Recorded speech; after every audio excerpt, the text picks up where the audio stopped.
chosen ones, empaths, these narcissists, they don't let go. It's an underlying obsession that they have with the chosen one and the empath. Deep down in the core of them, they have an obsession. And I know they might have broken your heart into pieces and made out they want nothing to do with you. Made out they want no contact, they want nothing to do with you. And I'm telling you from experience, I've witnessed how this is a load of bullshit. The narcissist is completely deranged. Once you are in their lives, they never want to let you go. You see, they come across supplies, right? Or potential supplies.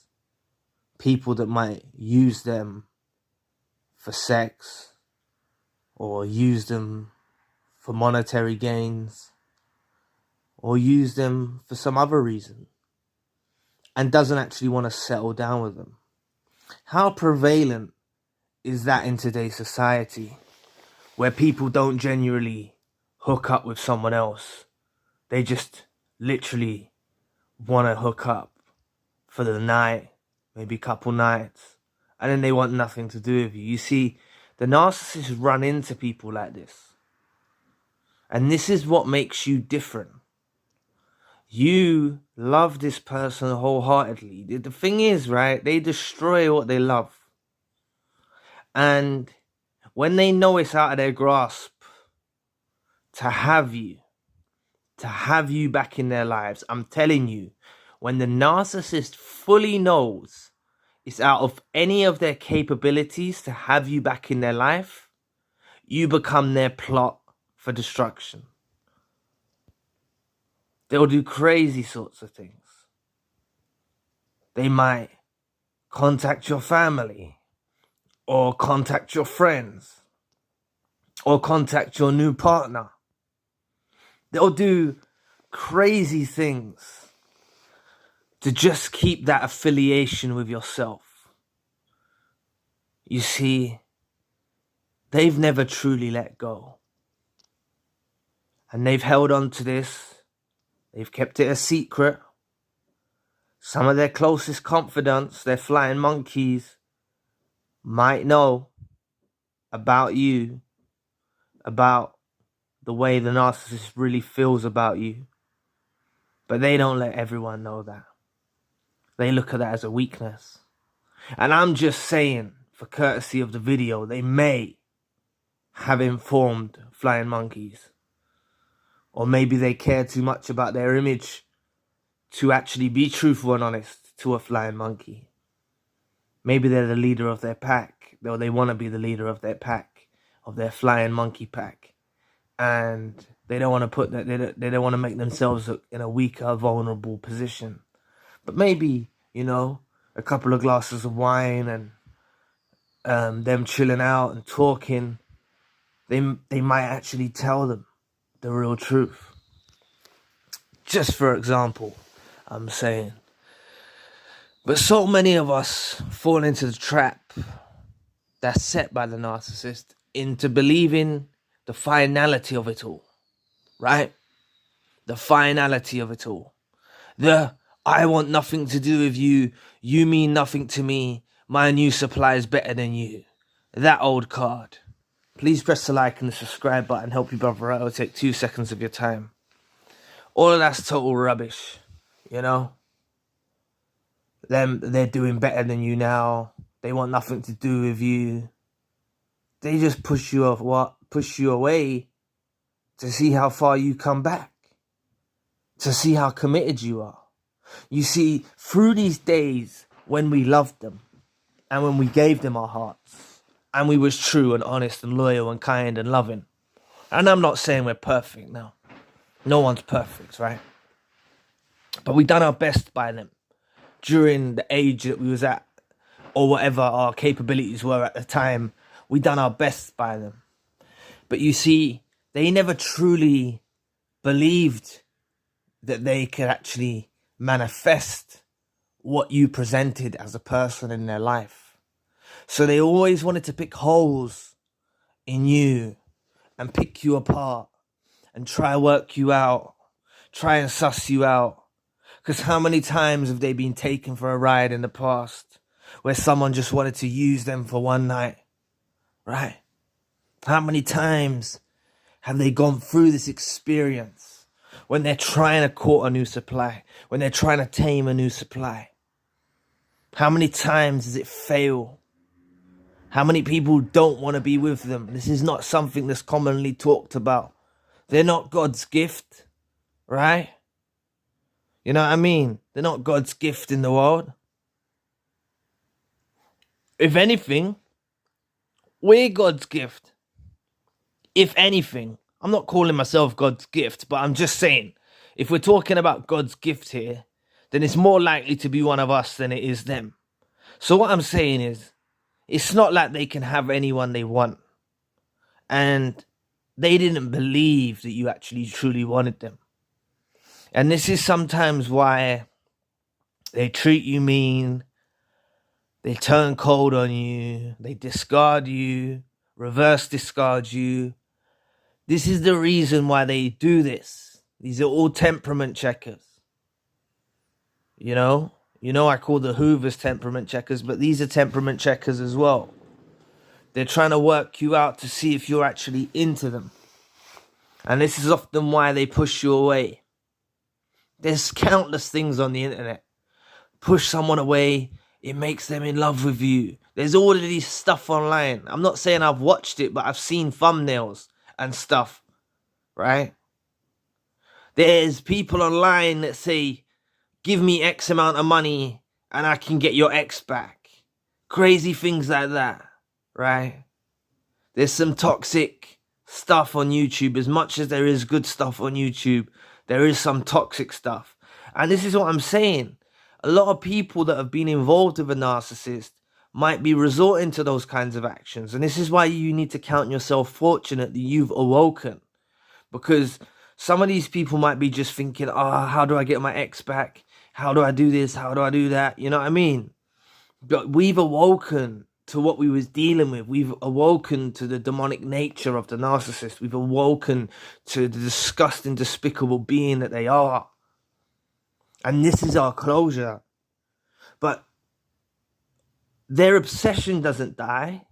Just because we don't like them, just because we want nothing to do with them, and they know we will, and they know we want nothing to do with them, their obsession doesn't die. It actually grows stronger.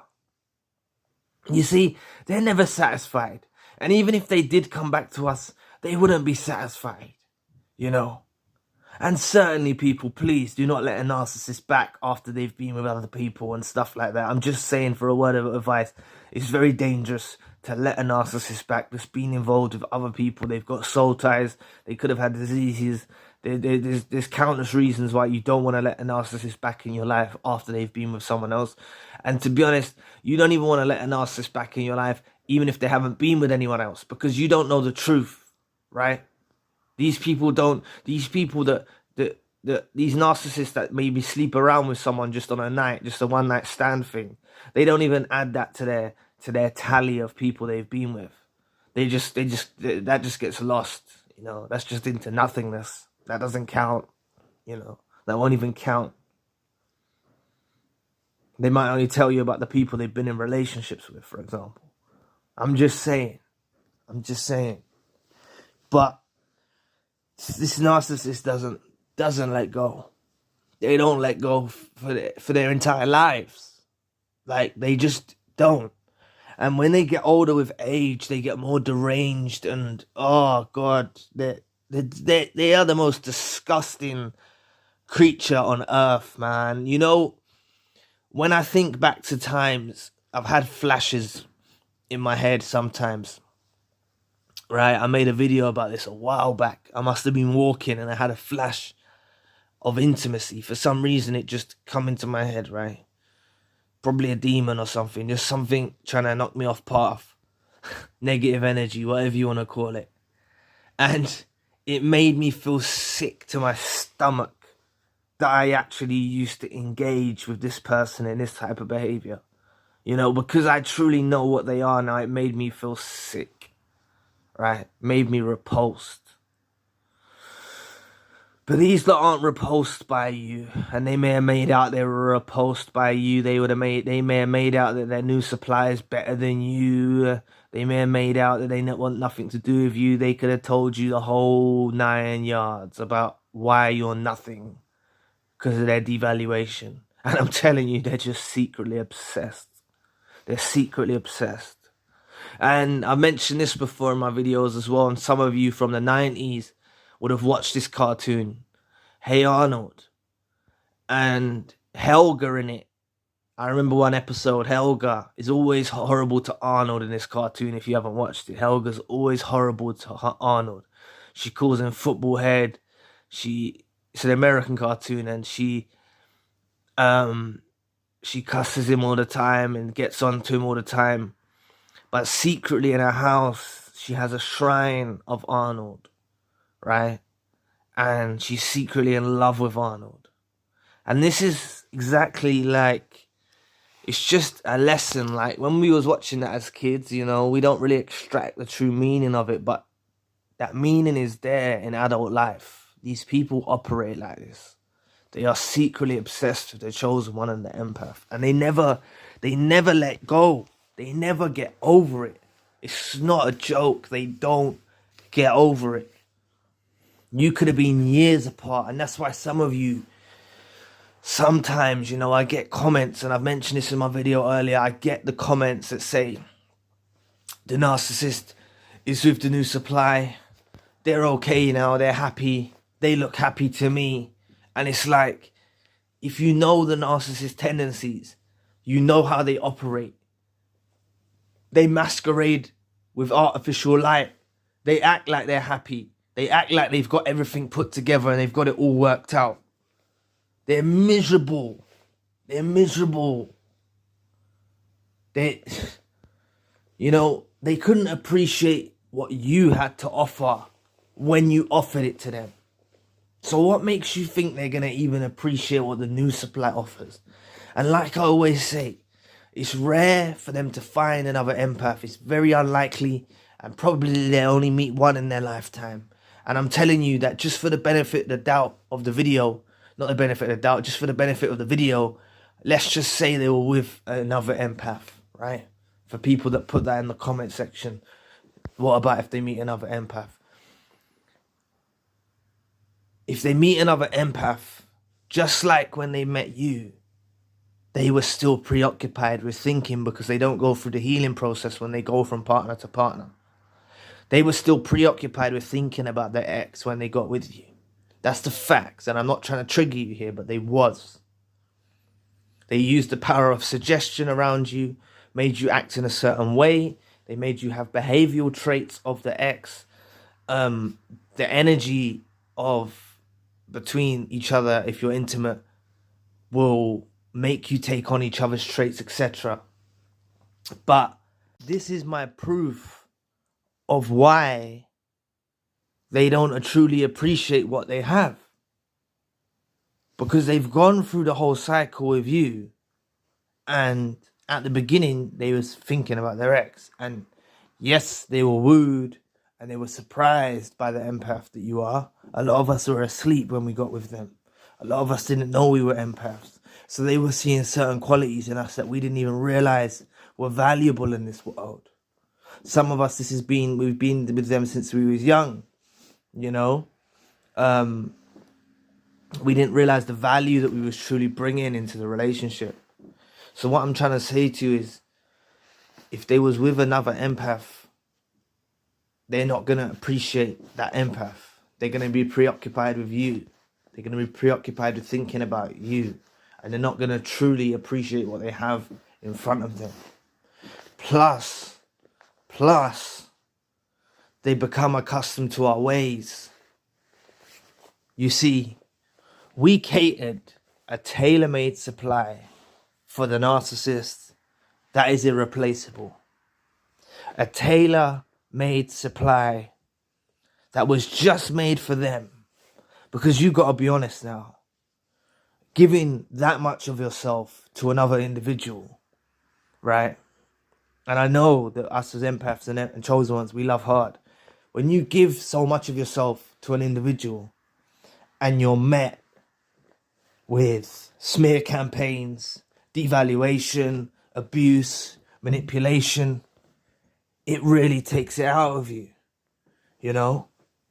And we gave an awful lot.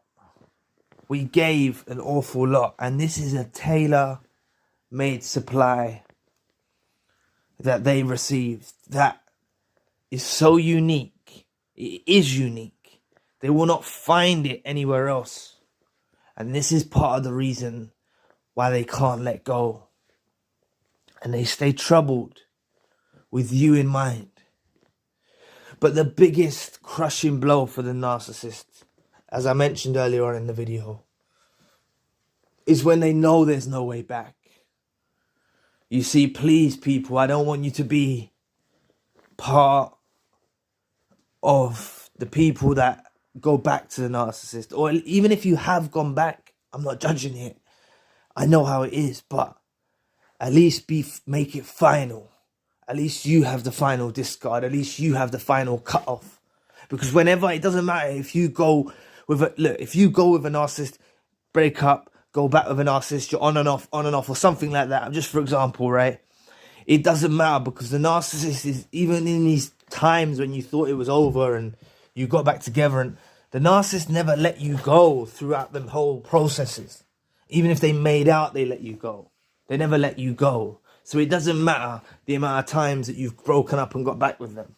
Because I understand how it works with a narcissist. It's hard to get out of the entrapment. You know, you're trauma bonded, etc. It's hard to get out of it. But just get out, you know? Just get out. Because I'm telling you... sorry about that. I'm telling you that as time goes forward, you know, as time goes forward and you go on your healing journey, you're going to receive hoovers. You might hear people talking bad about your name. You might go through a heap load of drama. They're going to bring drama to you. They're going to try and keep some form of connection over you. They're weirdos. They're completely deranged. And it all comes down to the fact that they can't let go and move on with their lives. They're moving on with their lives. When we see them, like, we think we've seen them, right? We think, oh, they've gone with a new supply. They've moved on with their life. They're over me. All of this is rubbish. They're not. They're going with another person.